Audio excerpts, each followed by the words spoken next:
اعوذ باللہ من الشیطان الرجیم، بسم اللہ الرحمن الرحیم۔ آیت نمبر 17 سے کل ہم نے پڑھ لی تھی، آیت نمبر 17 یہیں سے ہم آغاز کرتے ہیں۔ اللہ تعالیٰ فرماتے ہیں فَمَنْ أَظْلَمُ مِمَّنِ افْتَرَىٰ عَلَى اللَّهِ كَذِبًا أَوْ كَذَّبَ بِآيَاتِهِ، اس سے زیادہ بڑا ظالم کون ہوگا جو گھڑ لے اللہ پر جھوٹ، یا یہ کہ وہ جھٹلائے اس کی آیات کو۔ بے شک وہ فلاح نہیں پاتے جو مجرم ہیں۔ ہم نے کل تفصیلاً پڑھا تھا کہ اللہ پر جھوٹ باندھنے والے لوگ کون ہوتے ہیں۔ قرآن کریم میں اللہ سبحانہ تعالیٰ نے ایک اور جگہ سورۃ الانعام میں آپ نے پڑھا آیت نمبر 93 میں اللہ تعالیٰ فرماتے ہیں وَمَنْ أَظْلَمُ مِمَّنِ افْتَرَىٰ عَلَى اللَّهِ كَذِبًا أَوْ قَالَ أُوحِيَ إِلَيَّ وَلَمْ يُوحَىٰ إِلَيْهِ شَيْءٌ، کہ اللہ پر جھوٹ باندھنے والے سے زیادہ بڑا ظالم کون ہوگا جو یہ کہے کہ اس کے پاس وحی آتی ہے حالانکہ اس کے پاس وحی نہیں آتی۔ تو ایک تو اللہ پر جھوٹ باندھنا یہ ہے کہ کوئی جھوٹی نبوت کا دعویٰ کرے، جس کے بارے میں کل ہم نے تفصیلاً پڑھا تھا۔ دوسری چیز اللہ پر جھوٹ باندھنا یہ ہے جیسے یہود کیا کرتے تھے۔ اللہ تعالیٰ نے اس چیز کو سورہ آل عمران میں کھول کے بیان کیا اس طرح سے کہ وہ اپنے ہاتھوں سے اللہ کی کتاب میں لکھتے، اضافہ کرتے اور پھر کہتے کہ یہ اللہ کی طرف سے ہے، یعنی جو کلام اللہ نے کیا نہیں، جو بات اللہ نے کہی نہیں، اس کو اللہ سے منسوب کر دینا، تو یہ بھی اللہ پر جھوٹ باندھنا ہے۔ اور یہ بھی ایک ظلم ہے، ظلم کی ایک قسم ہے کہ انسان اللہ سے وہ چیز منسوب کر دے جو اس نے نہیں کی، حتیٰ کہ نبی صلی اللہ علیہ وآلہ وسلم سے بھی وہ بات منسوب کرنا جو آپ صلی اللہ علیہ وآلہ وسلم نے نہیں کہی۔ آپ نے فرمایا کہ جو جان بوجھ کر میری طرف کوئی بات منسوب کرتا ہے جو میں نے نہیں کہی تو وہ اپنا ٹھکانہ جہنم میں بنا لے۔ اور اللہ تعالیٰ پر جھوٹ باندھنا اور کس طرح سے ہے؟ مثلا جو چیز اللہ نے حلال کی اس کو حرام کر دینا اپنے اوپر، جو چیز اللہ نے حرام کی ہے اس کو حلال کر لینا، تو یہ بھی کیا ہے؟ کیونکہ حلال اور حرام یہ اللہ کی اتارے ہوئے احکامات ہیں، تو اس کو اس طرح اختیار کرنا گویا کہ وہ اللہ ہی کا حکم ہے، یہ بھی اللہ پر جھوٹ باندھنا ہے۔ پھر اس میں وہ ساری چیزیں آ جائیں گی جو لوگ بغیر کسی علم کے اللہ کی طرف منسوب کر دیتے ہیں، ٹھیک ہے؟ اور یہ بھی کہہ دینا کہ یہ اللہ کا حکم ہے جبکہ آپ کو میک شور نہیں ہے کہ یہ واقعی اللہ کا حکم ہے، تو یہ بھی اللہ پر جھوٹ باندھنا ہے، اس لیے بہت محتاط رہنے کی ضرورت ہے۔ اسی طرح آپ دیکھیے کہ اللہ کے بارے میں ایسے گمان کرنا جو جو حقیقت نہیں ہے، ٹھیک ہے؟ بدگمانی اللہ سے کرنا اور یہ کہنا کہ اللہ تو میری بات دعا سنتا ہی نہیں، اللہ تو یا میری نہیں کسی، اللہ تعالیٰ صرف چند لوگوں کی بات سنتا۔ تو اس طرح سے اللہ سے چیزوں کو منسوب کرنا، جھوٹی چیزوں کو جس کے پیچھے کوئی دلیل نہیں ہے، کوئی آیت نہیں ہے، کوئی صحیح حدیث موجود نہیں ہے، یہ سب اس کیٹیگری میں آ جاتے۔ پھر اسی طرح آپ دیکھیے کہ تقدیر کا معاملہ جو ہے، اللہ تعالیٰ نے جو تقدیر مقرر کی اور ہم سب تقدیر پر ایمان لاتے ہیں، اس کے باوجود اگر ہم بدشگونیاں لیتے ہیں، جیسے ابھی یہ سفر کا مہینہ ہے اور ابھی صبح بھی اسی ٹاپک پہ بات ہو رہی تھی، تو اس سفر کے مہینے میں لوگوں نے بہت ساری بدشگونیاں جو ہیں وہ ایسے ریچولز بنا لیے ہیں اور اس کو دین کا حصہ بنا دیا ہے جس کے پیچھے کوئی بیس نہیں، اور وہ یہ سمجھتے ہیں کہ یہ اللہ کا حکم ہے۔ اب جس نے اس چیز کو آغاز کیا ہوگا اور اسے پتا ہے کہ یہ اللہ کا حکم نہیں ہے، وہ کس قدر گناہ گار ہو رہا ہوگا۔ سفر کے مہینے سے ریلیٹڈ مجھے اتنا تو نہیں پتا، لیکن جیسے کتاب میں پڑھنے سے یا سننے سے پتہ چلتا ہے کہ لوگ چنے ابال کر یا بھنے ہوئے چنے جو ہیں وہ بانٹتے ہیں بلاؤں کو ٹالنے کے لیے، یا یہ کہ غالباً وہ آٹے کی گولیاں بنا کے مچھلیوں کو ڈالتے ہیں، پانی میں ڈالتے ہیں تاکہ رزق میں برکت ہو، اور اسی طرح کی اور بہت سارے کانسیپٹس ہیں۔ سفر کے مہینے میں لوگ شادیاں نہیں کرتے، وہ اس مہینے کو منحوس سمجھتے ہیں۔ اس مہینے کی 13 تاریخ سے نحوست جو ہے وہ کی جاتی ہے، منسوخ کی جاتی ہے۔ تو یہ سارے کانسیپٹس جو ہیں بیسیکلی یہ کیا ہیں؟ لوگ اس کو دین سمجھ کر اختیار کیے ہوئے ہیں، جبکہ اور دین اتارنے والا کون ہے؟ شریعت دینے والا کون ہے؟ اللہ سبحانہ و تعالیٰ۔ تو اگر ہم ان کانسیپٹس کو اللہ سے منسوب کر دیتے ہیں تو پھر یہ کیا ہو جائے گا؟ کیا ہو جائے گا؟ اللہ پر جھوٹ باندھنا، ٹھیک ہے؟ تو پھر یہ کیا ہو جائے گا؟ سب سے بڑا ظلم، اور قیامت کے دن ظلم اندھیروں کا باعث بنے گا۔ عام طور پر لوگ ان چیزوں کو بدعت سمجھتے ہیں، اور یہ بدعت سے اوپر کی چیز ہے، یہ شرک ہے بیسیکلی۔ بدشگونی لینا شرک ہے۔ آپ کسی بھی قسم، کیونکہ تقدیر کا مالک اللہ ہے نا، تو اگر آپ لوگوں کو، جیسے ہمارے ہاں انڈو پاک میں یہ کانسیپٹ ہے کہ ناؤز باللہ اگر کسی بچی کی شادی ہوتی ہے اور شادی کے فوراً بعد اس کے سسرال میں کوئی فوتگی ہو جاتی ہے یا کچھ ایسا ہو جاتا ہے، تو اس کو منحوس لوگ کہہ دیتے ہیں، کہتے ہیں یہ تو ہے ہی منحوس۔ کسی بچے کے پیدا ہونے پر اس کی ماں فوت ہو جاتی ہے تو اس بچے کو منحوس کر دیا کا ٹیگ کر دیا جاتا ہے۔ اسی طرح بہت ساری معاملات، جیسے یہ ابھی صبح بات ہو رہی کہ ٹھیک ہے کالی بلی گزر جائے آگے سے، شیشہ ٹوٹ جائے، تو ان سب سے کیا لیتے ہیں؟ نحوست۔ تقدیر کا معاملہ، زندگی دینا، موت دینا، اور اسی طرح رزق دینا یا رزق روک لینا، یہ اولاد دینا یا نہ دینا، یہ سارے معاملات کس کے اختیار میں؟ اللہ کے اختیار میں۔ تو اگر آپ کسی اور کو ان چیزوں کے ساتھ منسوب کر لیتے ہیں تو پھر یہ شرک ہو جاتا ہے، اور ان الشرک لظلم عظیم، اور قیامت کے دن یہ ظلم جو ہے یہ اندھیروں کا باعث ہے۔ تو کیا وہ کیفیت ہوگی جب انسان لا الہ الا اللہ پڑھتا ہوا دنیا سے جائے گا، لیکن آگے جائے گا تو اندھیرا ہی اندھیرا ہو، پھر پل صراط سے کیسے گزرے گا؟ یہ ہمارے اعمال کی اصل میں نحوست ہوتی ہے۔ وہ جیسے سورہ بنی اسرائیل میں ہی اللہ سبحانہ تعالیٰ نے فرمایا، جب یہ مشرک جو تھے وہ منسوب کرتے تھے، جیسے حضرت نوح کی قوم نے بھی ان سے کہا، حضرت صالح کی قوم نے کہا کہ تم ہمارے لیے منحوس ہو، تو اسی طرح پھر اللہ تعالیٰ فرماتے ہیں کہ وَكُلَّ إِنسَانٍ أَلْزَمْنَاهُ طَائِرَهُ فِي عُنُقِهِ، ہر انسان کا کی جو نحوست ہے، یا جو اس کا نامہ اعمال، بیسکلی نامہ اعمال یہاں ترجمہ کیا جاتا ہے، اس کے گلے میں لٹک رہا ہے۔ یہ جو نحوستیں ہوتی ہیں ہمارے اپنے اعمال کی ہوتی ہیں، ہمارے اپنے افعال کی ہوتی ہیں۔ ہم جھوٹ بولتے ہیں نا، جھوٹ جب جھوٹ بولتے ہیں تو جھوٹے پہ اللہ کی لعنت ہوتی ہے کہ نہیں؟ مانتے ہیں نا؟ ہوتی ہے کہ نہیں؟ جی میم۔ ہوتی ہے نا، لیکن ہم جھوٹ نہیں چھوڑتے۔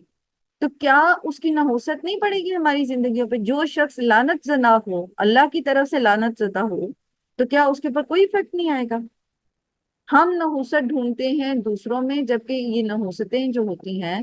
یہ جو خرابیاں ہیں، یہ جو ہمارے رزق میں کمی ہوتی ہے، یہ جو ہماری آپس کی چپکلشیں ہیں، ہمارے خاندانی لڑائیاں ہیں، یا کوئی اور ایسے مسائل ہیں، یہ ان سب کے پیچھے ہمارے اپنے اعمال ہوتے ہیں۔ جیسے قرآن میں اللہ تعالیٰ نے فرمایا کہ یہ ان کے اپنے ہاتھوں کی کمائی ہے، جو بھی مصیبت آتی ہے وہ تمہارے ہاتھوں کی کمائی کی وجہ سے۔ اللہ تو ظلم نہیں کرتا اسے۔ تو بجائے اس کے کہ ہم اپنی اصلاح کریں، ہم نحوست دوسروں میں ڈھونڈتے ہیں اور پھر اس کو دین کا حصہ سمجھتے ہیں، تو پھر یہ سراسر اللہ پہ جھوٹ باندھنا ہو گیا۔ اب آپ دیکھو کہ گناہ کس طرح ملٹی پلائی کر رہے ہیں، صرف ایک بات کے پیچھے کس طرح گناہ ملٹی پلائی ہو رہے ہیں۔ مثلا آپ دیکھیں کہ لائک ہمارے گھروں میں جیسے تصاویر ہوتی ہیں، لوگ اپنی شادی کی تصویریں بڑی بڑی کر کے لگاتے ہیں، اپنے بچوں کی لگاتے ہیں، اور بھی ایسے چند، اور پھر فیشن کے نام پر جو گھروں کی سجاوٹ کے نام پر شو پیس ہوتے ہیں، کوئی ہاتھی کا، کوئی شیر کا، کوئی اور اس طرح۔ اور میں دیکھ رہی تھی کہ بڑی ایکسپینسو ٹیبلز ہیں جن کے نیچے پورا ایک اسٹیچو بنا ہوتا ہے، اور اس کے اوپر ٹاپ جو ہے وہ اس کی گلاس ٹاپ ہوتی ہے، اور وہ بڑی ایکسپینسو، اور لوگوں نے رکھے ہیں۔ اب وہ پورا کا پورا مجسمہ ہے، اور ہم نے قرآن کریم میں پیچھے اس میں پڑھا بھی تھا کہ یہ جو بت ہیں، ازلام ہیں، یہ جو انصاب ہیں، ان کا رجس ہوتا ہے، یہ ان کی گندگی ہوتی ہے۔ تو آپ بت گھر میں رکھتے ہیں، اور جن گھروں میں تصویریں ہوتی ہیں یا ایسی بت ہوتے ہیں وہاں رحمت کے فرشتے نہیں آتے۔ رحمت کے فرشتے تو ہم کھڑے کر دیتے ہیں باہر، اور ان کے ساتھ جو گندگی ہے وہ ہمارے بیچ میں پھیلی ہوئی ہوتی ہے۔ پھر ہم کہتے ہیں کہ پتہ نہیں یہ مسئلہ کیوں ہے تو وہ مسئلہ کیوں ہے، پھر ہم نحوست ڈھونڈتے ہیں باہر. کبھی ہم کہتے ہیں یہ دن منحوس تھا، تو کبھی ہم کہتے ہیں یہ مہینہ منحوس تھا، تو کبھی ہم کہتے ہیں یہ بندہ منحوس تھا، تو کبھی یہ جانور منحوس تھا. ایسا تو نہیں ہے. یہ گندگی، یہ رجس، یہ نحوست، یہ تو ہمارے اپنے ہاتھوں سے ہم لاکھوں روپے کی خرید کے لائیں اپنے گھر کے اندر، اور رحمت کے فرشتوں کو ہم نے باہر ہی کھڑا کر دیا، وہ اندر نہیں آ سکتے، تو پھر بھلائی کیسے اندر آئے گی؟ اتنا ضروری ہے کہ ہم اپنے دین کو درست طریقے سے سمجھیں اور پھر اس کو اسی حساب سے اپنی زندگیوں پر عمل کریں، اور بجائے اس کے کہ ہم یہ نحوستیں باہر ڈھونڈتے پھریں، ہم دیکھیں کہ ہمارے اعمال کون سے ایسے ہیں جو ہمارے اندر سے خیر کو، ہمارے گھر سے خیر کو ختم کرتے جا رہے ہیں. مثلا ہر ایک ہمارے گھر کا فرد اپنے اپنے کانوں میں ایئر بڈ لگائے ہوئے میوزک سن رہا ہے، گانے سن رہا ہے، نہیں تو جو کچھ بھی وہ دیکھ رہا ہے اس کے بیک گراؤنڈ میں جو میوزک ہے وہ کانوں میں ڈلتا چلا جا رہا ہے. اب موسیقی کو شیطان کی آواز کہا گیا ہے. اب جہاں ہر وقت شیطان کی آواز گونجتی ہو، وہاں رحمتیں کہاں اتریں گی؟ آپ مجھے بتائیے. تو نحوست تو ہم خود پھیلا رہے ہیں نا. اچھا، یہ تو سفر کا مہینہ ہے، اب چونکہ ٹاپک یہ بات ہو ہی رہی ہے تو تھوڑا سا میں یہاں پر اس کو یہ بتا دیتی ہوں، کیونکہ سفر کا مہینہ شروع ہو چکا ہے، کہ یہ کانسیپٹ آیا کہاں سے، یعنی سفر کے مہینے کو منحوس سمجھا کیوں جاتا ہے. یہ عرب میں بھی تھا، یہ کانسیپٹ عربوں میں بھی تھا، کیونکہ جو 3 حرمت کے مہینے ہوتے تھے نا سفر سے پیچھے، ذیقت، ذوالحج اور محرم، تو مسلسل 3 حرمت کے مہینوں میں یہ جنگ و جدل نہیں کرتے تھے، ڈاکے شاکے نہیں ڈالتے تھے، قافلوں کو نہیں لوٹتے تھے، امن سلامتی سے بیٹھے رہتے تھے گھروں کے اندر. تو اس کے فوراً بعد یہ سفر کے مہینے میں یہ اپنی ایسی ڈیپوٹیشنز پر نکلتے تھے، جنگ دوبارہ شروع ہو جاتی تھی، یا یہ کہ جو یہ قافلے شافلے لوٹنے کا سلسلہ شروع ہو جاتا تھا، تو اس میں پھر مرد جو تھے وہ گھروں سے نکل جاتے تھے، اور بہت سارے مرد مارے بھی جاتے تھے. تو اس لیے بجائے اس کے کہ وہ بھی ان کا بھی جو بلنڈر تھا وہ یہی تھا کہ وہ یہ نہیں سوچ رہے کہ مرد 3 مہینے بعد نکلے ہیں، غلط کام کرنے گئے ہیں یا لڑنے گئے ہیں تو وہ اس لیے مرے. وہ کہتے ہیں یہ مہینے منحوس ہے، اس میں مرد مر جاتے ہیں، تو مردوں پہ بھاری اس کو سمجھنا شروع کر دیا. تو اسی طرح کسی نہ کسی طرح یہ کانسیپٹ جو ہے وہ آگے بھی چلتا چلا گیا. اور چونکہ نبی صلی اللہ علیہ وآلہ وسلم کی بیماری کا آغاز بھی سفر کے اینڈ پہ ہوا تھا، ٹھیک ہے، اس کے بعد ربیع الاول کا مہینہ تھا جس میں آپ صلی اللہ علیہ وسلم کا وصال ہوا. تو چونکہ آپ کی بیماری کا آغاز اس میں ہوا تھا تو اس لیے مسلمانوں نے بھی اس کو وہ اسلامائز کر لیا اپنی اس کانسیپٹ کو، اور پھر اس کو تقویت ملتی ہے بہت زیادہ. چونکہ ہم جو انڈو پاک میں لوگ رہتے ہیں، زیادہ تر عرب کنٹریز میں تو یہ عرب کی ٹریڈیشن سے آیا ہوا ہے، ٹھیک ہے. ہمارے ہاں ہمیں کیا پتہ تھی عرب ٹریڈیشنز کیا تھی، لیکن ہمارے ہاں یہ اس لیے زیادہ ہو گیا کیونکہ ہندوؤں میں بھی اور کرسچنس میں بھی یہ نحوست کا کانسیپٹ بہت اسٹرانگ ہے. خاص طور پر یہ جو کالی بلی کا گزرنا، شیشے کا ٹوٹنا، اور شام میں جھاڑو دینا. آپ کو پتہ ہے جو وہ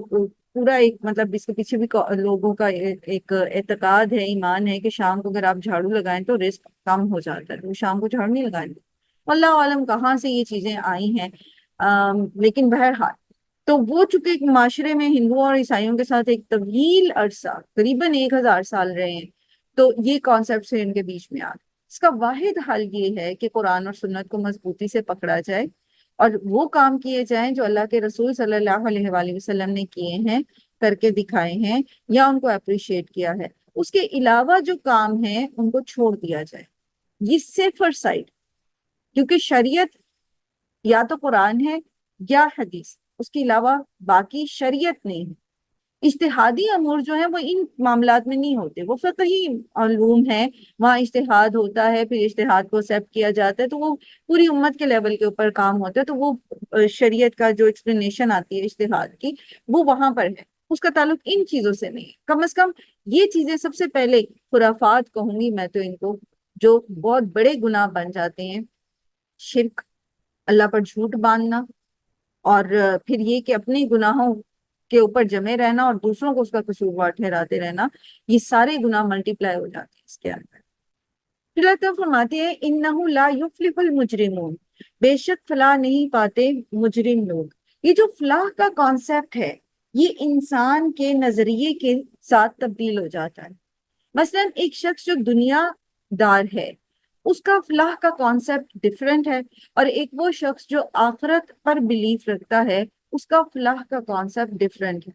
دنیا دار دنیا کی کامیابیوں کو، دنیا میں مال و اسباب سمیٹ لینے کو فلاح سمجھتا ہے، اور پھر وہ اس کے لیے جو طریقہ اس کو سمجھ آتا ہے، درست لگتا ہے، وہ اختیار کرتا ہے۔ جبکہ جس شخص کی نظر آخرت پر ہوتی ہے، یا مومن کہہ لیجئے، تو اس کا نظریہ چونکہ یہ ہے کہ یہ دنیا عارضی ہے، یہ ایک امتحان گاہ ہے، اور اصل کامیابی تو آخرت کی ہے، تو اس کا پھر فلاح کا جو فنامنا ہے، جو کانسیپٹ ہے، وہ آخرت کے ساتھ جڑ جاتا ہے۔ اور مزے کی بات یہ ہے کہ چاہے کوئی شخص دنیا دار ہے، دنیا میں فلاح ڈھونڈ رہا ہے، دنیا میں کامیابیاں ڈھونڈ رہا ہے، یا چاہے کوئی شخص آخرت میں ڈھونڈ رہا ہے، اس کو ملنا وہی ہے دنیا میں جو اس کی تقدیر کے مطابق ہے۔ ہاں، فرق پھر یہ پڑ جاتا ہے، فائدے میں مومن رہ جاتا ہے، کیونکہ دنیا تو اس کو تقدیر کے مطابق مل ہی جاتی ہے جو اس کے مقدر میں لکھی ہوتی ہے۔ اب آخرت بھی اس کی سیف ہو جاتی ہے، جبکہ دوسری طرف جو دنیا دار شخص ہوتا ہے اس کی دنیا میں تو اس کو تقدیر کے مطابق ہی ملتا ہے، زیادہ نہیں مل سکتا، نہ کم ملے گا، کیونکہ جیسے آپ صلی اللہ علیہ وآلہ وسلم نے فرمایا نا کہ تمہارا رزق تمہارا ویسے ہی پیچھا کرتا ہے جیسے تمہاری موت کرتی ہے۔ یعنی جو رزق اللہ نے لکھ دیا ہے وہ آپ تک پہنچ کے رہے گا، اس کو کوئی روک نہیں سکتا، تو وہ تو اس کو اتنا ہی ملے گا، لیکن آخرت اس کی برباد ہو جاتی ہے۔ جیسے ایک اور جگہ اللہ تعالیٰ نے سورہ شورى آیت نمبر 20 میں فرمایا، من کان یرید حرث الآخرۃ نزد لہ فی حرثہ ومن کان یرید حرث الدنیا نؤتیہ منہا وما لہ فی الآخرۃ من نصیب۔ جو آخرت کی کھیتی چاہتا ہے اسے ہم اس کی کھیتی میں بڑھا دیتے ہیں، یعنی دنیا تو جو ملتی ہے تقدیر کے مطابق وہ مل جاتی ہے، پلس پوائنٹ یہ ہوتا ہے کہ چونکہ اللہ کی رضا کی خاطر وہ زندہ رہتا ہے شخص، تو پھر اس تھوڑے میں بھی برکت ہو جاتی ہے، یا جتنا اس کی تقدیر میں ہوتا ہے نا اس میں بھی اللہ کی طرف سے برکت شامل ہو جاتی ہے، اور آخرت تو اس کی ہے ہی۔ لیکن دوسری طرف ومن کانا یرید حرث الدنیا، جو صرف دنیا کی کھیتی چاہتا ہے، دنیا میں فلاح چاہتا ہے، دنیا کی کامیابیاں چاہتا ہے، نؤتیہ منہا، اس کو بھی ہم دے دیتے ہیں، کتنا؟ اس کی تقدیر کے مطابق۔ اب نقصان یہ ہے کہ جو اس کو ملنا تھا وہ تو مل گیا، لیکن اس میں برکت نہیں ہے، اس میں اللہ کی مدد شامل نہیں ہے، اور پھر دوسرا بڑا نقصان کیا ہوتا ہے اس کا؟ وما لہ فی الآخرۃ من نصیب، آخرت میں بھی اس کا کوئی حصہ نہیں رہتا۔ اس لیے یہ جو فلاح ہے اس کا کانسیپٹ درست ہونا چاہیے کہ اصل میں فلاح کیا ہے۔ اللہ تعالیٰ ہمارے انہ لا یفلح، نہیں وہ فلاح پاتے المجرمون، جو مجرم ہے۔ اور یہاں مجرم کون؟ جو اپنی دنیا کی خاطر اللہ پر بھی جھوٹ باندھنے سے نہیں چوکتا۔ اور اگر ہم ابھی جو ساری بات کر رہے تھے نحوست سے ریلیٹڈ اور یہ ساری چیزیں، تو اگر آپ تھوڑا سا ایماندار ہو کے سوچیں تو اس سارے کانسیپٹس کے پیچھے بھی دنیا ہی ہے، جس کی خاطر اور دنیاوی محبتوں میں کہیں آخرت ہے اس میں؟ یعنی کہیں پر بھی کوئی ایسی سپرسٹیشس کوئی چیز ہو جس سے جو آخرت سے ریلیٹ کی جا رہی ہو، کوئی ایسی توہمات جس میں آخرت کی کامیابی کے لیے جو ہے وہ ہو رہا ہوگا؟ صرف دنیا ہی ہے، دنیا کمانے کے لیے ہے۔ تو اگر ہمارا فلاح کا کانسیپٹ درست ہو جائے، اگر ہم اصل کامیابی کو سمجھ لیں کہ اصل کامیابی وہ ہے جو آخرت میں ملنے والی ہے، تو پھر دنیا میں ہمارے افعال اور اعمال خود بخود درست ہو جائیں گے، کانسیپٹ درست ہو جائیں گے۔ وَيَعْبُدُونَ مِن دُونِ اللَّهِ مَا لَا يَضُرُّهُمْ وَلَا يَنْفَعُهُمْ، اور وہ عبادت کرتے ہیں اللہ کے سوا، یعنی اللہ کو چھوڑ کے، ان کی لا یضرہم، جو نہیں نقصان دیتا انہیں، ولا ینفعہم، اور نہیں وہ نفع دیتا انہیں، وہ یقولون، اور وہ کہتے ہیں، ہؤلاء، یہ ہیں، شفعاؤنا عند اللہ، اللہ کے ہاں ہمارے سفارشی، یہ اللہ کے پاس ہماری سفارش کرتے۔ مشرکوں کا یہ خیال تھا کہ جن کی ہم پوجا کرتے ہیں یہ اللہ کے پاس ہماری سفارش کریں گے، اللہ کے پاس ہماری شفاعت کریں گے۔ شفاعت شین فا عین، یا سفارش اردو میں اس کا ترجمہ، اس کا مطلب ہوتا ہے جوڑنا یا ملانا، یعنی کسی کمزور کی مدد کر کے اس کو اس کا حق دلانا، جہاں تک وہ کنیکٹ نہیں ہو سکتا وہ بیچ کا کنیکشن ڈیولپ کرنا۔ اگر آپ صرف اس میننگ کو ہی دیکھ لیں اور پھر دوسری طرف آپ قرآن کی تعلیمات کو دیکھ لیں تو ہمیں پتہ چلتا ہے کہ اللہ اور بندے کے بیچ میں کسی میڈیٹر کی ضرورت نہیں ہوتی، کسی سفارشی کی ضرورت نہیں ہوتی۔ اللہ تعالیٰ کہتے ہیں کہ اجیب دعوت الداعی اذا دعان، اور نحن اقرب، ہم زیادہ قریب ہیں حبل الورید سے بھی۔ تو اللہ اور بندے کے بیچ میں تو کسی میڈیٹر کی ضرورت نہیں رہتی نا۔ اگر آپ صرف لفظ کے ترجمے کو دیکھیں، جو شفاعہ ہیں یہ جمع ہے، شفیع ان کی جمع، تو یا شافع ان کی جمع، تو شافع جو ہوتا ہے، جو سفارش کرنے والا ہوتا ہے، وہ بیسیکلی میڈیٹر ہوتا ہے، ٹھیک ہے۔ سو ان کا یہ کانسیپٹ تھا کہ اللہ تعالی تو خدا ہیں، خالق ہیں، جیسے ہم دیکھتے ہیں کہ قرآن میں بار بار اس چیز کا ذکر آیا کہ آپ ان سے پوچھیں کہ آسمان کو کس نے پیدا کیا، زمین کو کس نے پیدا کیا، تمہیں کس نے پیدا کیا، رزق کون دیتا ہے، بارش کون برساتا، تو کہتے ہیں اللہ، اللہ برساتا ہے، اللہ کرتا ہے، اللہ دیتا ہے۔ تو پھر یہ بیچ میں بت پرستی کہاں سے آ گئی؟ تو وہ جو ایک کانسیپٹ تھا نا کہ ڈائریکٹ اللہ تک اپروچ نہیں کر سکتے، تو اس کے لیے پھر لوگوں نے ایسی ہستیاں، جس کا آغاز حضرت نوح کے قوم سے ہوا تھا نا، جنہوں نے اپنے 5 نیک بزرگوں کے بت بنا لیے تھے، تو وہ یہی تھا نا کہ یہ تو بڑے نیک تھے تو اللہ ان کے زیادہ سنتا ہے۔ یہ جو کانسیپٹ ہے نا کہ اللہ میری نہیں سنتا اور اللہ ان کے زیادہ سنتا ہے، یا یہ کہ یہ اللہ کے کچھ شاید اتنے قریب ہیں کہ اللہ کے فیصلوں پر اثر انداز ہو سکتے ہیں، تو اس طرح کی جو مسکنسیپشنز ہیں اس کی وجہ سے لوگ پھر اللہ کے ساتھ دوسروں کو شریک کر لیتے۔ مشرکین مکہ نے یہ سمجھا کہ جو فرشتے ہیں چونکہ وہ بڑی نیک مخلوق ہیں، اللہ کے پاس رہتے ہیں، اللہ کے قریب رہتے ہیں، اللہ کی کبھی نافرمانی نہیں کرتے، تو اس ایک کانسیپٹ میں پھر انہوں نے کیا کیا، ان کے اندر کیا ڈیولپ ہوا، انہوں نے فرشتوں کو اللہ کی بیٹیاں بنا ڈالا۔ اور یہ اس پہ ہم پیچھے کافی بات کر کے آئے کہ کس طرح بت پرستی کا آغاز مکہ میں ہوا تھا اور کیا، لیکن یہاں مقصد صرف میں آپ سے کرنے کا یہ ہے کہ یہ جو کانسیپٹ ہے کہ ہمیں کسی وسیلے یا واسطے کی ضرورت ہے اللہ تعالیٰ تک پہنچنے کے لیے، یا اللہ کے پاس اللہ کی گڈ بکس میں جانے کے لیے، تو اس کے لیے ہمیں کسی اور کی ضرورت ہے، تو وہ جو ایک ضرورت ہے اس کو پورا پھر انسان نے اس طرح سے کیا۔ جس طرح مشرکوں کی بت پرستی یا دیوی دیوتاؤں کے سامنے ان کے سجدہ ریز ہونے یا ان کی تعظیم بجا لانے کے متعلق جو ان کے عقیدے تھے، جو ان کے ساری عبادات تھی، ان کے پیچھے کوئی سند نہیں تھی، مستند سند، کوئی الہامی کتاب، کسی نبی کی تعلیم نہیں تھی۔ اسی طرح ہمارے ہاں جو مروجہ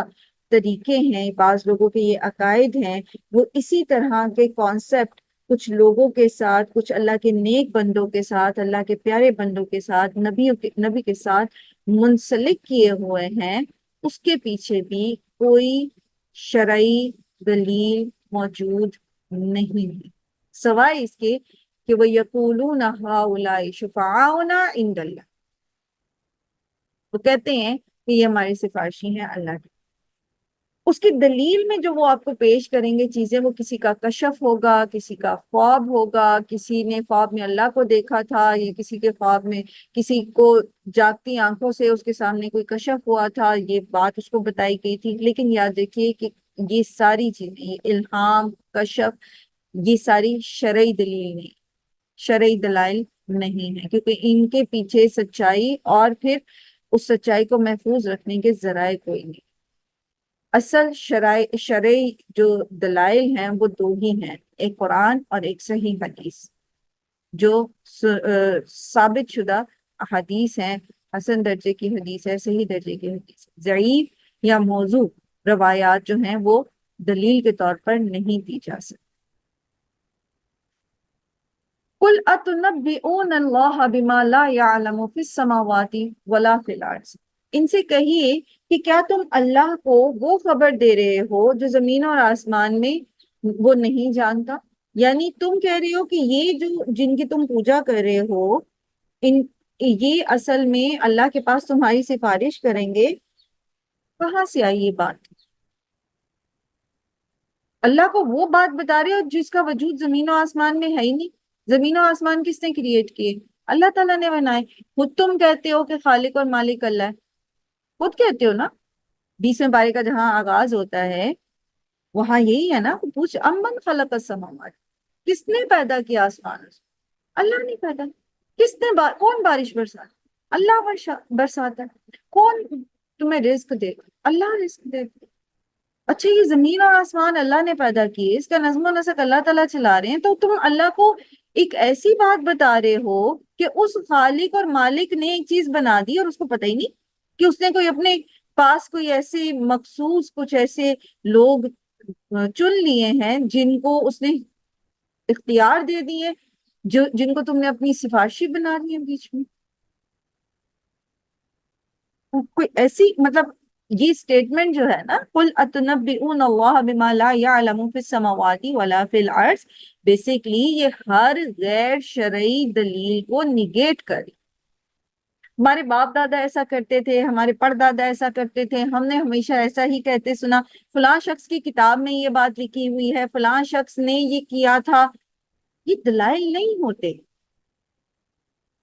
یہ شرعی دلائل نہیں ہوتے، اور دین کے معاملے میں آپ کسی کی فلسفے کو قبول نہیں کر سکتے اپنے عمل میں لانے کے لیے، سوائے اس کے کہ وہ قرآن اور حدیث سے ثابت۔ سبحانہ وتعالی ما یشرکون، پاک ہے وہ اور بلند تر ہے اس بات سے جو وہ اس کے ساتھ شریک کرتے ہیں۔ وما کان الناس الا امۃ واحدۃ، اور نہ تھے لوگ مگر یہ کہ ایک ہی امت، فاختلفوا، پھر انہوں نے اختلاف کیا۔ سورہ بقرہ میں بھی آپ نے پڑھا نا کہ کان الناس امۃ واحدۃ فبعث اللہ النبیین مبشرین ومنذرین وانزل معهم الکتاب بالحق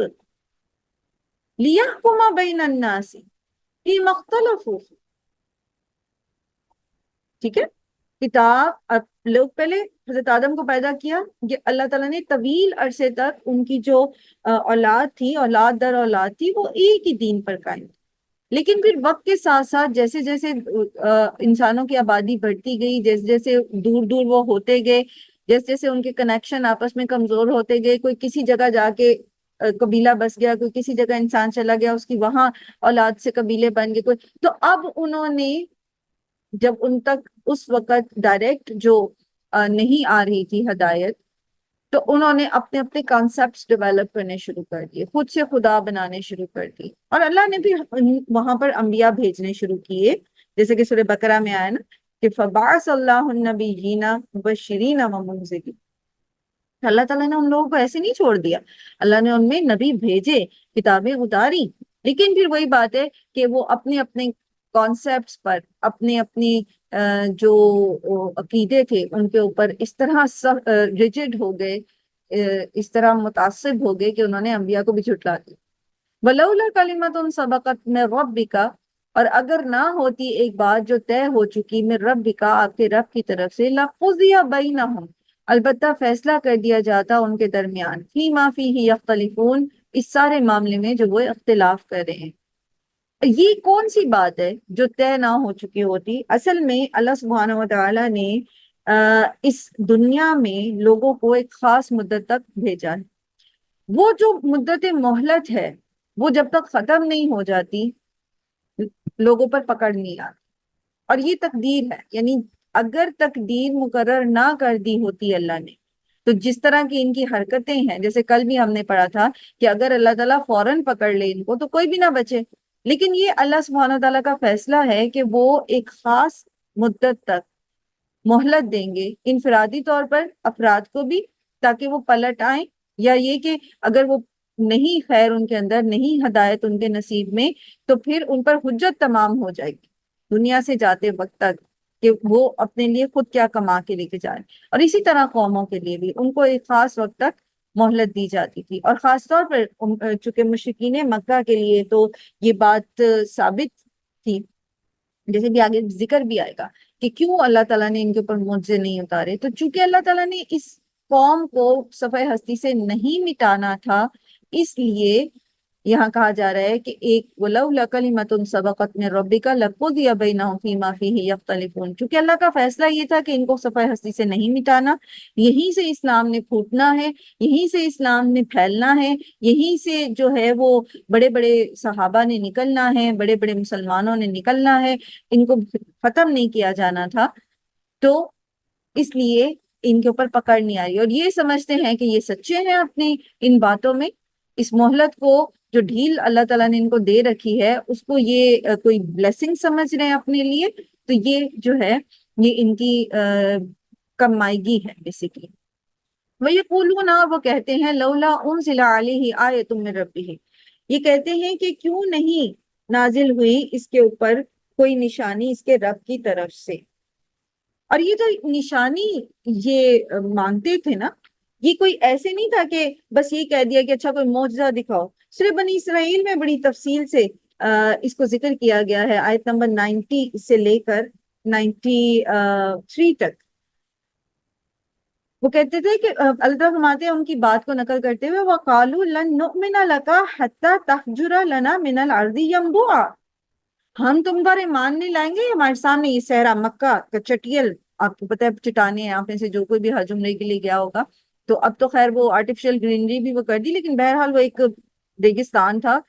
تو کہتے ہیں یہاں سے ہمیں ہماری نظروں کے سامنے چشمہ نکال کے دکھاؤ،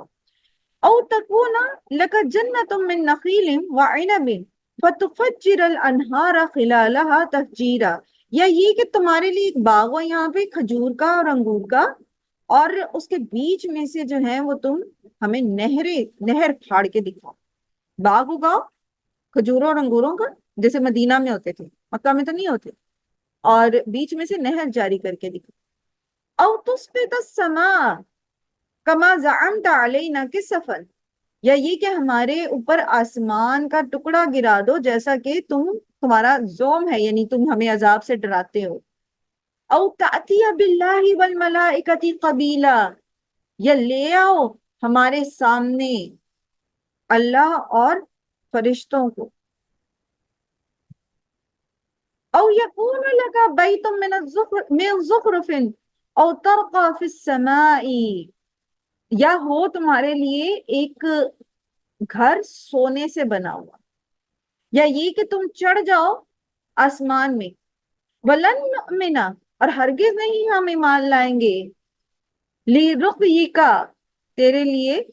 تیرے اس پڑھنے پر، حتی تنزل علینا کتابا نقرأہ، یہاں تک کہ ہم وہ کتاب اپنے ہاتھوں میں پکڑ کے، یعنی آسمان پہ تم چڑھو، آ کے ہمیں لا کے دو وہ کتاب اور ہم اپنے ہاتھوں سے پڑھ لیں۔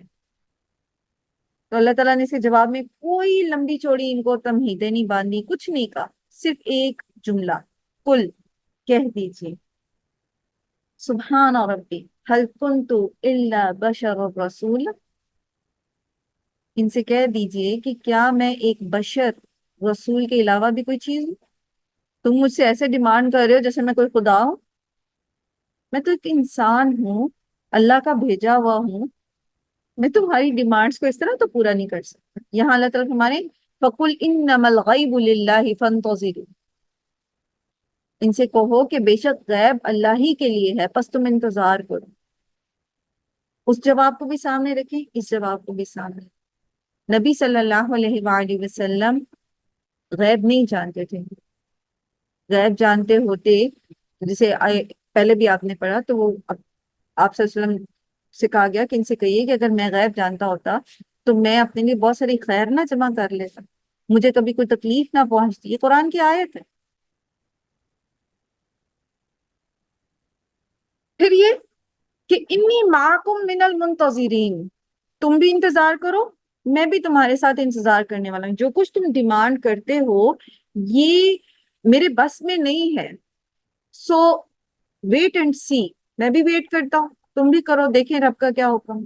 اور اصل میں اللہ تعالیٰ نے یہ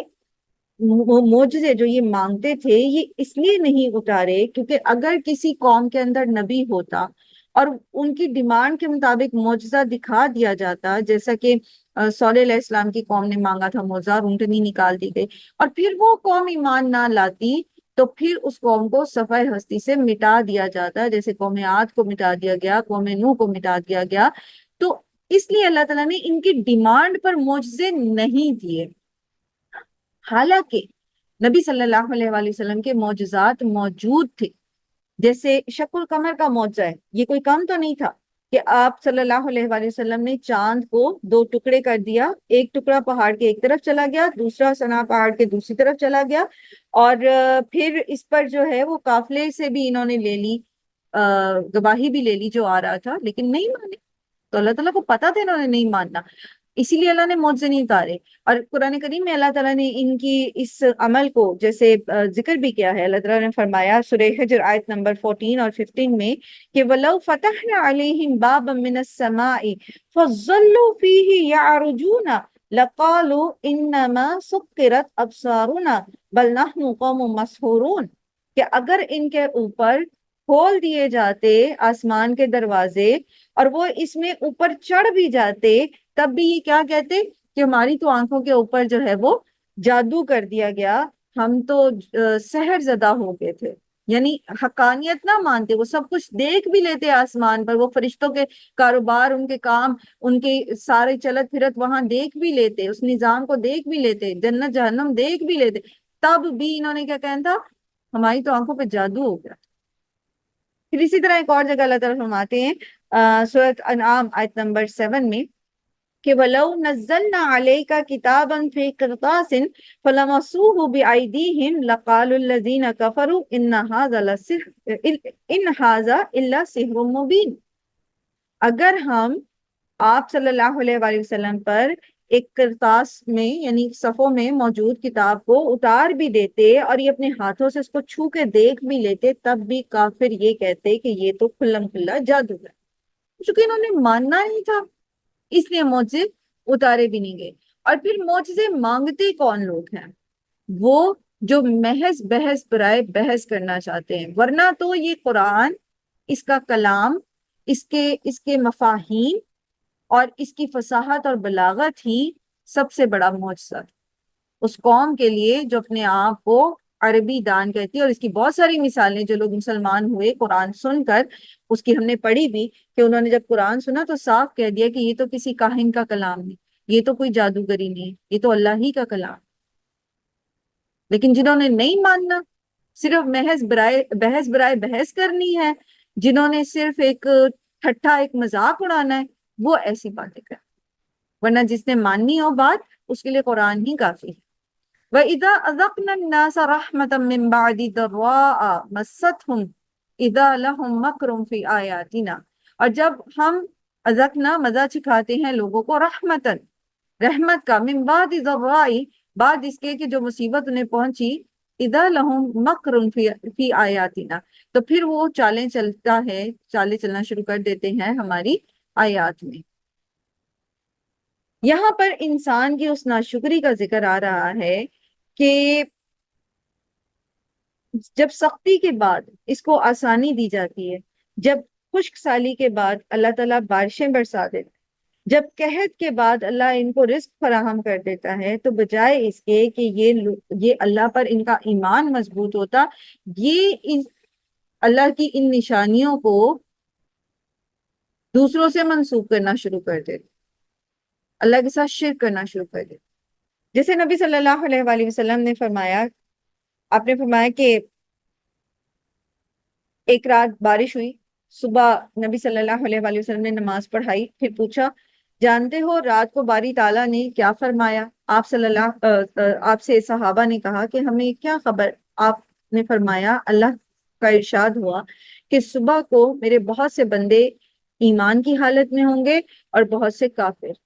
کچھ کہیں گے کہ اللہ کے فضل و کرم اور اس کے لطف و رحم سے بارش ہوئی، وہ مجھ پر ایمان رکھنے والے بن جائیں گے، اور کچھ اس کو ستاروں کی تاثیر سے منسوب کریں گے اور وہ منکر ہو جائیں گے، اور کچھ کہیں گے کہ فلاں اور فلاں فلاں جو پشتر کی وجہ سے بارش برسائی گئی۔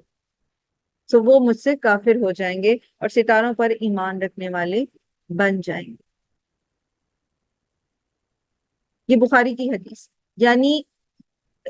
نعمت تو اللہ تعالیٰ دیں اور اس کو لوگ منسوب دوسروں کے ساتھ کرتے۔ اور یہاں پر جو خاص طور پہ کہا جا رہا ہے نا کہ مکرن فی آیاتنا اذا لہم مکرن فی آیاتنا، تو یہ جو آیات میں مکر کیا جاتا ہے یہ مختلف طریقے سے ہے۔ مثلا آیات کا مذاق اڑا کے، ٹھیک ہے، پھر اسی طرح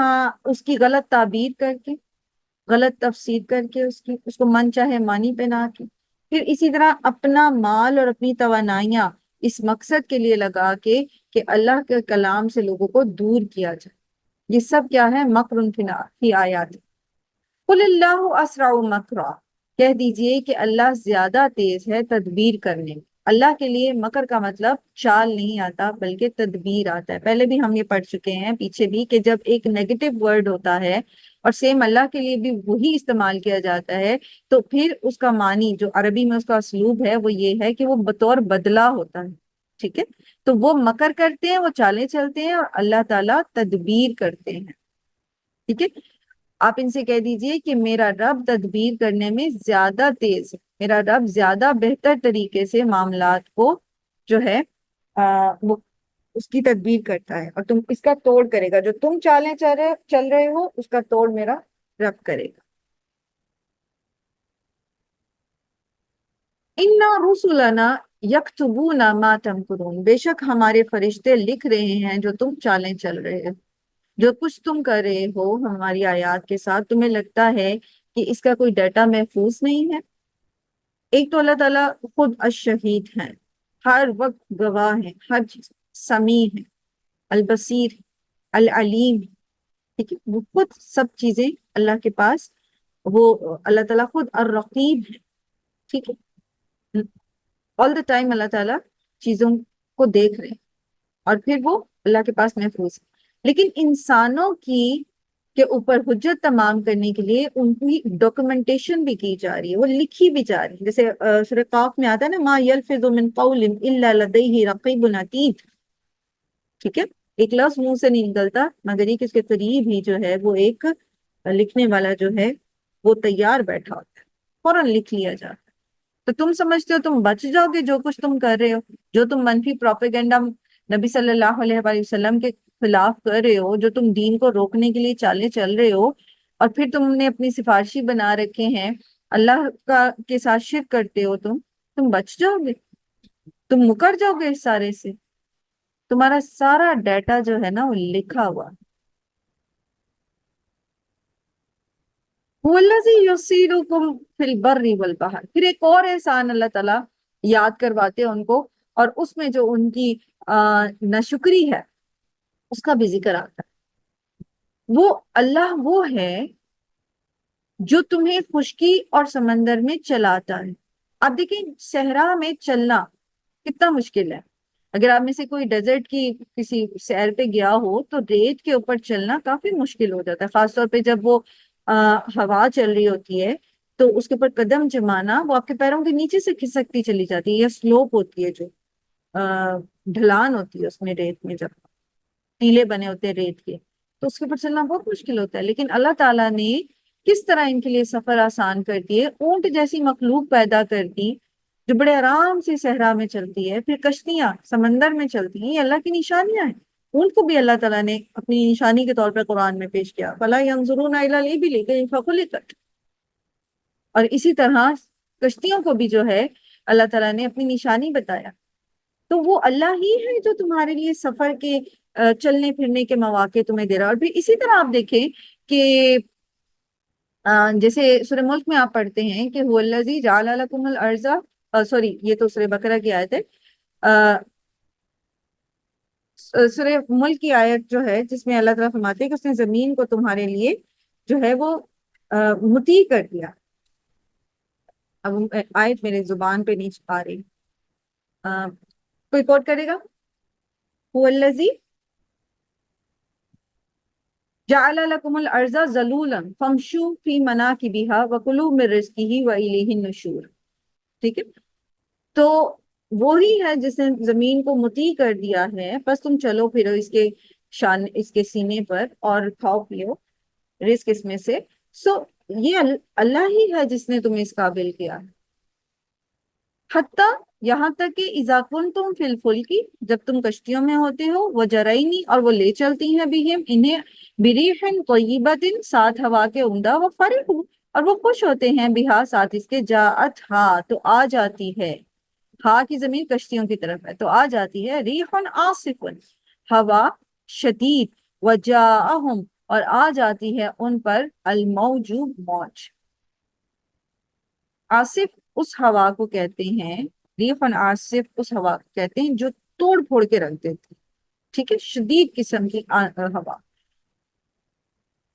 وجاہم الموج من کل مکان، اور ہر طرف سے بڑی بڑی موجیں جو ہیں وہ سمندر میں، وہ تیز ہوا جو ہے وہ موجیں پیدا کرنی شروع کر دیتی ہیں. وظنوا انہم احیط بہم، اور وہ سمجھتے ہیں کہ بے شک گھیر لیا گیا ہے انہیں. دعوا اللہ مخلصین لہ الدین، تو وہ پکارنے لگتے ہیں خالص ہو کر اللہ کو. لئن، البتہ اگر، انجیتنا، نجات دی تو نے ہمیں، من ہذہ، اس طوفان سے، لنکونن من الشاکرین، تو البتہ ضرور ہم شکر گزاروں میں سے ہو جائیں گے. یہاں پر ایک تو اللہ تعالیٰ نے اپنا احسان ان کو یاد دلایا، جو یہ ہوا کے ساتھ بادبانی کشتیاں چلاتے تھے، اور پھر ان کو ان کی اس ناشکری کا کی یاد دہانی کرائی جا رہی ہے کہ جب سمندر میں طوفان آتا ہے اور تمہارے کلیجے جو ہیں وہ الٹ جاتے ہیں، ہر طرف سے تمہیں موت نظر آتی ہے، تو اس وقت یہ جو شفعاء ہیں تمہارے، یہ جو معبود تم نے بنائے ہوئے ہیں، یہ تو رہ جاتے کہیں اور تم خالص اللہ کے لیے جو اپنے آپ کو خالص کر کے اقرار کرنے لگتے ہو اس کی توحید کا، کہ اللہ تعالیٰ اگر ہمیں اس سے نجات مل جائے تو پھر ہم تیرے ہی بندے بن کے رہیں گے، ہم شکر گزاروں میں سے ہو جائیں گے. لیکن ہوتا کیا ہے، جب اللہ تعالیٰ ان کو اس سے نجات دیتا ہے تو یہ پھر وہی کچھ کرنے لگتے ہیں، یہ پھر ناشکری کرتے ہیں، پھر اللہ کے ساتھ شرک کرنے لگتے ہیں. قرآن کریم میں ان کی اس عقیدے کو اور ان کے اس طریقے کو بیان کیا گیا ہے اور جگہوں پہ بھی. اور اسی طرح بڑا مشہور واقعہ ہے اکرمہ بن ابی جہل کا، کہ وہ جب فتح مکہ کے موقع پر وہاں سے بھاگ گیا اور کشتی میں سوار ہوا، اور کشتی جب ڈوبنے لگی تو اسی طرح کی پکار وہاں پر اٹھی، تو اس کے دماغ میں اللہ تعالیٰ نے یہ بات ڈالی کہ یہی تو محمد صلی اللہ علیہ وسلم کہتے ہیں کہ خشکی اور تری میں رب ایک ہی ہے، اللہ ایک ہی ہے. تو اس نے یہ دعا کی کہ اللہ تعالیٰ اگر مجھے صحیح سالم واپس پہنچا دے تو میں اسلام قبول کر لوں گا، اور پھر اکرمہ نے اسلام قبول کر لیا. یہ ان کے اندر عقیدہ پایا جاتا تھا. اور یہی طریقہ ہے، آپ دیکھیں کہ عام طور پر ہم لوگ جب کوئی مشکل ہوتی ہے تو اس وقت اللہ کی کو زیادہ یاد کرتے ہیں، لیکن خوشی کے موقع پر کم ہی ہے اللہ کو یاد کریں، بہت کم. اور اگر آپ ریشو دیکھیں کہ خوشی کے مواقع پر اللہ کی فرما برداری، اللہ کا ذکر،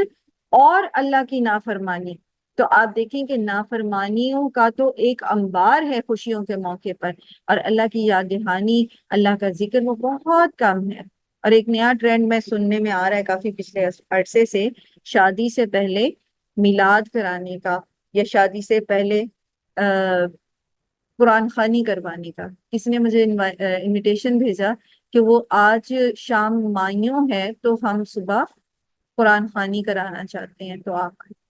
مجھے سمجھ نہیں آئی کہ یہ مائیوں کیا ہے، یہ کیوں ہے، آپ قرآن کس لیے پڑھ رہے ہیں، یہ قرآن میں کیا پڑھ رہے ہیں. اللہ تعالیٰ ہم سب کو ہدایت دے. ہم اللہ کا نام لیتے بھی ہیں، قرآن کو اللہ کا کلام کہتے بھی ہیں، لیکن اپنے معاملات درست نہیں کرنا چاہتے. اللہ تعالیٰ فرماتے فلما انجاہم اذا ہم یبغون فی الارض بغیر الحق، پھر جب وہ نجات دے دیتا ہے انہیں تب وہ بغاوت کرنے لگتے ہیں زمین میں بغیر حق کے، یعنی اللہ کے ساتھ پھر سے شرک کرنے لگتے ہیں.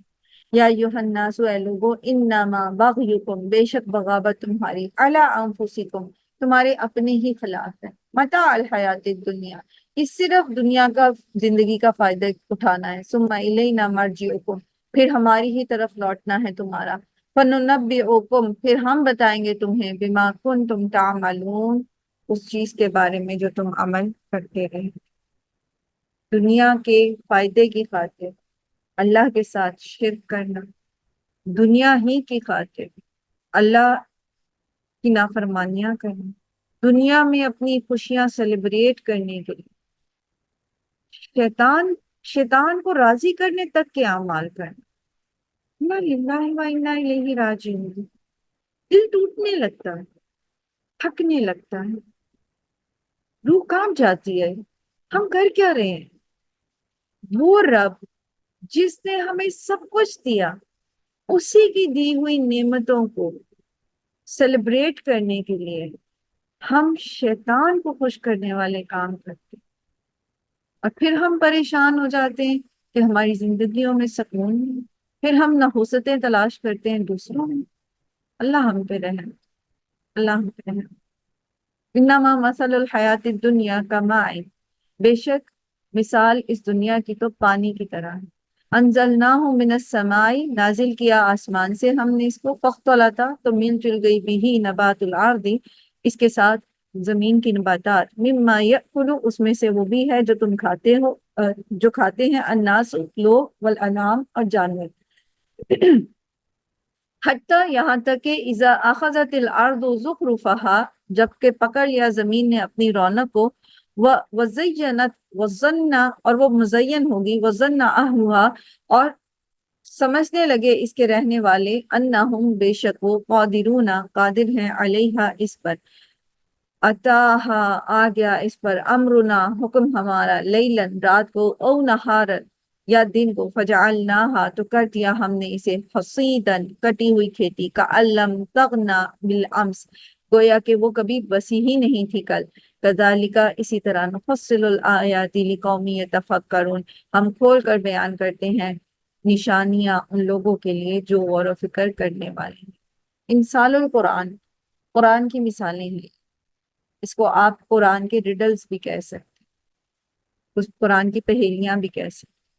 آپ اس کو سمجھ سکتے، بہت عمدگی سے، بڑی آسان مثال۔ وہ لوگ جن کا دل دنیا کی زندگی میں اڑا ہوا، وہ جو یہ سمجھتے ہیں کہ اس دنیا میں ہی سب کچھ حاصل کر لینا میں نے، وہ جو یہ سمجھتے ہیں کہ اس دنیا کا غم ہی سب سے بڑا غم ہے، جو یہ سمجھتے ہیں کہ اس دنیا کی کامیابی ہی سب سے بڑی کامیابی، ان کے لیے یہ مثال دی گئی کہ یہ چند روزہ زندگی ہے، جس طرح بارش برستی ہے اور زمین پر مختلف قسم کی نباتات اگ جاتی، جڑی بوٹیاں بھی ہیں، پھل بھی ہیں، درخت بھی بنتے ہیں، آم، کچھ ایسے بھی پودے ہیں جس سے الرجی ہو جاتی ہے لوگوں کو، ملی جلی سی نباتات، بہت ساری نباتات، سرسبز ہو جاتی ہے زمین، کھل جاتی ہے، اور جو دہقان ہیں، جن کی فصلیں ہیں، وہ سمجھ لیتے ہیں کہ اب کل کو ہم فصل کو کاٹیں گے اور ہم اس کے اوپر پورا اختیار رکھتے ہیں، پھر کیا ہوتا ہے، رات کو کوئی طوفانی بارش آ جاتی، سیلاب کا ریلا آ جاتا،